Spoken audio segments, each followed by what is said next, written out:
So recognizing emotional stages of divorce. When I went through my first separation, I was the one who didn't want to stay with that lady. When I went through the second, she was the one who didn't want to stay with me for pretty much the same reasons I didn't want to stay with the first one. And there were stages that I didn't recognize. And at first, when she said, "Well, you know what, I want to move out," to me it was like, no, no, it's not happening. I don't believe it. It's just like, it's a woman. She's emotional. And she just does things like this. And tomorrow she's going to change her mind. I know this. We've been through this before. So denial is the first stage. This stage involves disbelief and a sense of shock. Individuals may refuse to accept that the divorce is happening, believing that there is a mistake or that things will soon return to normal. That's what I went through. It's like, no, it doesn't happen.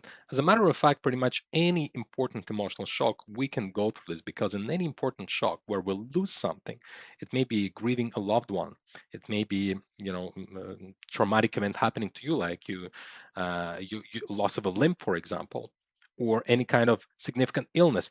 We can go through those stages as well. So listen carefully because we go through them continuously over and over and over again in our life. So learning how to navigate this wave and how to smooth the curves of this wave is going to allow you to really live a happier life.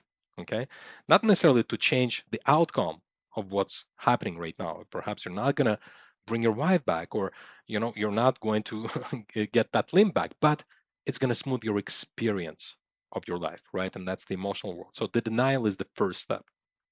The second step is anger. Once the reality sets in, intense anger may surface. This can be directed towards the spouse, oneself, circumstances, or even the legal system or God, or as individuals grapple with feelings of injustice or betrayal. The worst that can happen here is that all of this anger that is there. Okay, let's not kid ourselves. We have anger, we have sorrow, we have sadness, we have pain, but we also have anger, right? This anger, the worst that can happen, we repress it and then we express it on our kids. And then we create permanent damage on them, right? Traumatize them, incurring trauma. So this is the worst that can happen. So a bit later on, I'm going to tell you what to do with all of this. But anger is the second stage. She did this. It's like she betrayed me. We made vows, and now she's doing this. And yeah, that's what's happening, right? So anger is there. And it's a difficult stage. So a lot of the people, they get stuck in those two stages. Actually, they can get stuck in any of those stages. That's how traumatic divorce can be. So it can also be very traumatic on you. So the point of this presentation of me presenting this to you is not to tell you that this is bad, denial is bad, anger is bad. On the opposite, it's for me to tell you that it's normal to go through the stage, and you want to accelerate you going through that stage, because eventually where you're going to go is bargaining.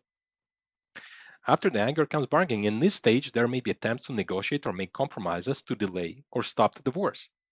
Individuals might seek to bargain with their partner, themselves, or a higher power, often grappling with the what if and if only statements. This is when we realize we did wrong and we accept that we did wrong, and we accept that they did wrong, and divorce is happening, but then we can still want to bargain. Hey, honey, how about we work this out?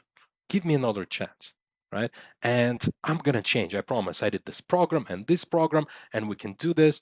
Or negotiating in legal terms. Try to scratch here and scratch there, and the bargaining period. This can also be a long time, not only with the spouse, but also with the kids, with yourself, with powers to be. You try to bargain and scratch a little bit more of a deal, right? You're still not accepting fully that the divorce is happening. And then there is another stage, depression. Once you see that bargaining doesn't work, so you've been through denial, okay, it's not happening now. Okay, it's happening. Fuck, I'm really pissed. And that's okay. Let's try to make the best deal out of it. And then that doesn't work, and then you're really depressed. And feeling of sadness, regret, and loss dominate this phase.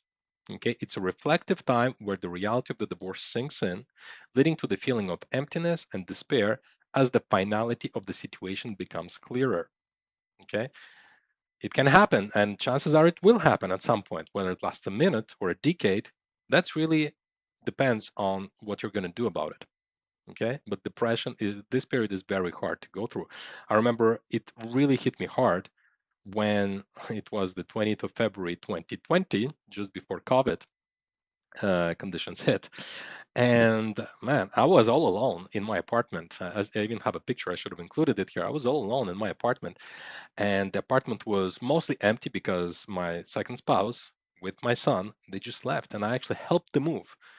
Help put all of the things in the truck, moving truck, and then help unpack at her new place. It was more of an amicable separation than a bad separation, but nevertheless, and then I came back. It was evening, like I believe 8, and I was just like so empty. That apartment felt so empty. There was still, that smell of dust, of moving things, and I was also just as empty inside of me. And I remember I was like, dark thoughts creeped in. I go like, what's the point of this all? I felt hopeless about my future. I go like, okay, so the first didn't work, and now the second didn't work. What am I gonna do? How am I gonna combine all of the separation material, and like how am I going to build my business? I'm not going to have any more time to do anything. My time is going to be spent co-parenting with one and co-parenting with another, going to court and going mediation and paying here and there, and I'm not going to have any time to enjoy myself, and I'll never be able to date again. I'm not going to have sex, and all of this, stupid thoughts are coming in. I was really deeply depressed. Okay, and that's okay, and that's part of the process.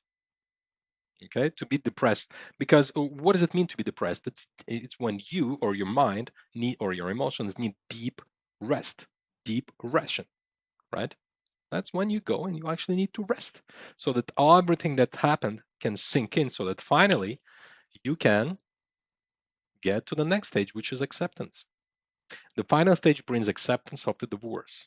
This stage is marked by a sense of coming to terms with a new reality, feeling ready to move forward and start rebuilding one's life post divorce. Now, this process can last for days, a few weeks, a few years, a few decades, and some people never get out of it. You can probably see them. They're still talking about, some old grumpy men or women. They still talk about their divorce and how the other person is a piece of shit, and how they ruined their life and the best years were gone, and they're still angry. They still didn't accept, you know, and that defined their life, and then lived this way. And what a waste, you know. So unfortunately, this process is here. Fortunately, once you get out of this process, on the other side, all kinds of goodies await for you. Because what I learned in this, going through this process, is this process happened for me. I realized a lot of the different ways I was not a good partner. I realized that I lacked essential skills, like, for example, emotional leadership, emotional resiliency. I realized I had no idea how to express my emotions. I come from uh, a country, Russia, from the USSR. Over there, if you cry, you're gonna get punched. First of all, you're a fag, and in Russia, you cannot be a fag back in the day. If you're a fag, you're gonna be beaten up every single day. Okay, I'm very homophobic. And by the way, I'm not a fag, but like if you cry, you are a fag de facto, right?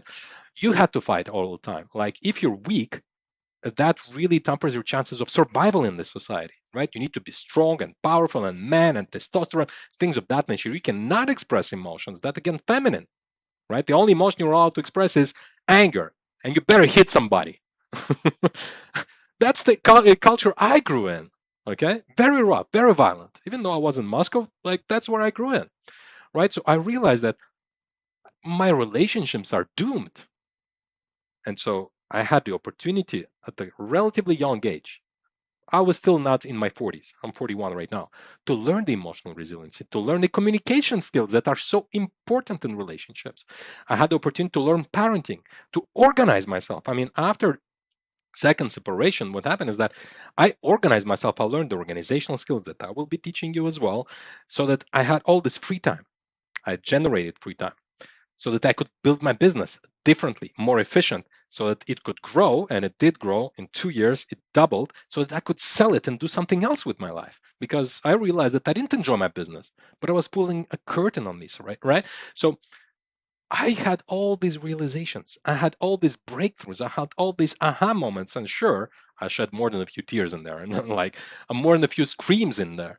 But I discovered a wealthy, a rich world. And I'm not just talking financially, but a rich world in terms of my life experience, because I got finally reconnected with myself, with my own emotional world from which I was disconnected for almost 4 decades. Right. So I want you to take it, this process. Sure, it sucks.